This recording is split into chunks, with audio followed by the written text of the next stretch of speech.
చిన్ని కృష్ణుని వెన్న దొంగ, అల్లరి కృష్ణుడు, మురళీ కృష్ణుడు అని పిలుస్తారు కదా.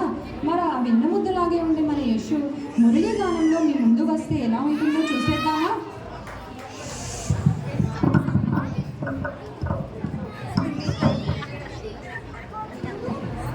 కృష్ణుడు జగమంతా ఆకర్షిస్తే ఆ కృష్ణుని కూడా ఆకర్షించగల శక్తి మన రాధకు ఉందంట. రాధ స్త్రీ రూపంలో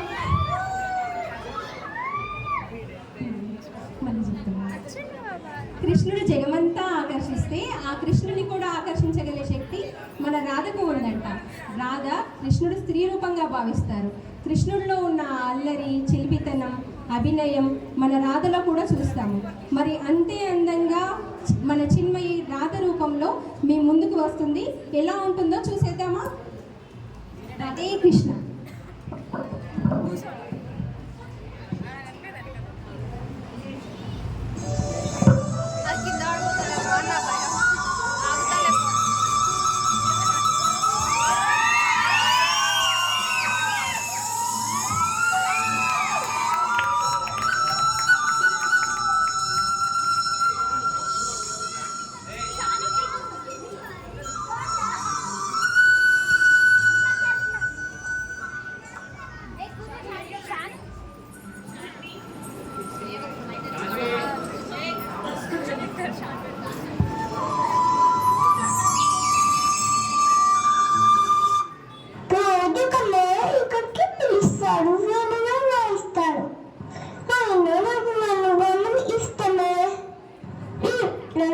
పట్టించుకోవట్లేదు.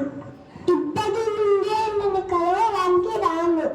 రాధ కేకగా ఉన్నప్పుడు ఆమెను రప్పించడంలో ఉన్న సంతోషం దొంగలించడంలో కూడా రాదు.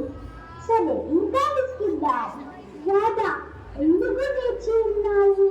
కదా చంద్రుడిని చూస్తూ మాట్లాడుకుందాం. అమ్మను నేను రాను, నాకు రాత్రి అంటే భయం. సరే మరి, పొద్దున్నే రా, ఆవులను తీసుకొని అడవికి వెళ్దాము. పొద్దున వద్దు వద్దు, కోగుల మొత్తం అమ్మే చూస్తుంది. నీ స్నేహితురాలతో వచ్చే, అప్పుడు ఎవరు ఏమీ అనుకోరు. వాళ్ళను ఆట పట్టిస్తారు. నీళ్ళ బింద తీసుకొని ఆ సాకుతో ఒక్కదానివే వచ్చాయి. ఒక్కదాని వస్తే దాన్ని మర్చిపోతాను. సరే, మెల్లిగా గాలి అడుగుతూ వచ్చేసాయి. నేను మెల్లిగా నడిస్తే కింద పడిపోతాను. మరి వేగంగా నడిస్తే పిండిలో నీళ్లు కింద పడిపోతాయి.